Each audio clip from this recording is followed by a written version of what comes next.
Calvin, c'est que il est composé, ce cabinet de Trump, ou en tout cas ce gouvernement Trump, de fidèles.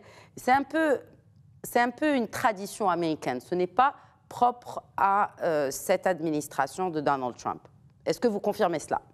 Oui, mais je crois qu'il faut... le système américain est un peu différent. Premièrement, qu'est-ce qu'il cherche, Donald Trump, pour les personnes dans ces postes? Il cherche l'obéissance, la loyauté et obéissance complète à l'agenda de Donald Trump. Pourquoi je dis ça? Donald Trump même, il a dit après les élections de 2020 qu'un des plus grands obstacles pendant le premier mandat, c'était les républicains traditionnels, qui ont essayé de reformer l'approche, les positions de Donald Trump pour être un peu plus conformes à la tradition. Alors, il a dit que s'il gagne, et il a gagné, pour le deuxième mandat, il ne veut pas l'opposition de l'intérieur. Alors, il cherche obéissance et aussi, il ne veut pas quelqu'un qui va essayer de changer son avis sur une question. Deuxièmement, je crois qu'il faut signaler qu'aux États-Unis, les ministres, les secrétaires n'ont pas de pouvoir. Ils ont le pouvoir donné par le président. C'est-à-dire, quand un secrétaire est confirmé, il a le dossier, mais il peut faire ce que le président veut faire, même s'il n'est pas d'accord avec la décision. On dit en anglais, they serve at the pleasure of the president. Alors, c'est pas comme dans les autres pays où il y a vraiment de pouvoir.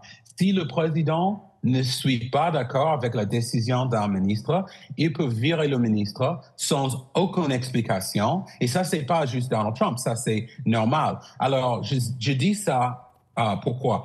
Parce que quand on voit les positions politiques, les déclarations du passé de ces nominés, il ne faut pas trop analyser ça pour voir ce qu'ils vont faire comme ministre ou secrétaire, parce que ça indique le conseil qui va donner le président. Mais Donald Trump, surtout Donald Trump, il veut les gens qui vont exécuter ses ordres. C'est tout. Je crois important. Deuxième chose, c'est exceptionnel dans notre système. Pourquoi Donald Trump veut utiliser le système recess appointments, c'est-à-dire de nominer et confirmer les nominés quand le Congrès n'est pas en séance? C'est pas parce qu'il n'a pas la majorité au Sénat. Il a la majorité. Il peut avoir la confirmation de tous ses nominés, mais il ne veut pas l'interrogation sur ces nominés parce que quelques-uns n'ont pas d'expérience, n'ont pas de CV, ils ont leur propre polémique et il sait que les démocrates n'ont pas de pouvoir dans le processus de confirmation, mais ce qu'ils peuvent faire dans les audiences télévisées, il peut se rappeler les Américains des controversés, des déclarations racistes problématiques des nominés. Et Donald Trump ne veut pas ça. Alors, il a dit il ne veut pas s'écarter du processus normal pour confirmer ces nominés. Alors, je crois que ça donne signe à l'approche de Donald Trump pour ce deuxième mandat. Justement, en parlant de cela, Marco Rubio connaît très bien le Maroc, Calvin Dock. Oui, il connaît. Je crois qu'il est peut-être le seul nominé normal. Il est conservateur, mais il a beaucoup de crédibilité. En fait, je crois que la crédibilité, c'est l'obstacle de la confirmation pour Marco Rubio. Je dis ça en tant que démocrate. Je soutiens Marco Rubio parce qu'il soutient les causes que je soutiens.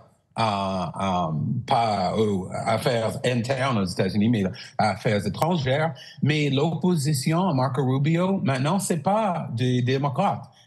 C'est plutôt les MAGA républicains parce qu'ils représentent l'établissement, les républicains traditionnels. Et je crois que maintenant, il y a beaucoup de critiques parce que Donald Trump, il a dit qu'il cherche des ministres, des secrétaires qui vont bouleverser l'État, le deep state, l'État profond. Et je crois que ça, c'est vraiment l'obstacle. Mais je crois qu'il va être confirmé et je crois que s'ils peuvent être convaincants, pour Donald Trump, peut-être il peut faire ce qu'il fait dans le Sénat depuis 20 ans. Je crois aussi il faut souligner que parce que Donald Trump n'a pas le droit d'un troisième mandat, tous ces nominés cherchent au spotlight pour eux pour se positionner comme candidat contre J.D. Vance pour 2028. Et alors, Donald Trump, il est très doué pour manipuler ce système parce qu'il veut être le faiseur du roi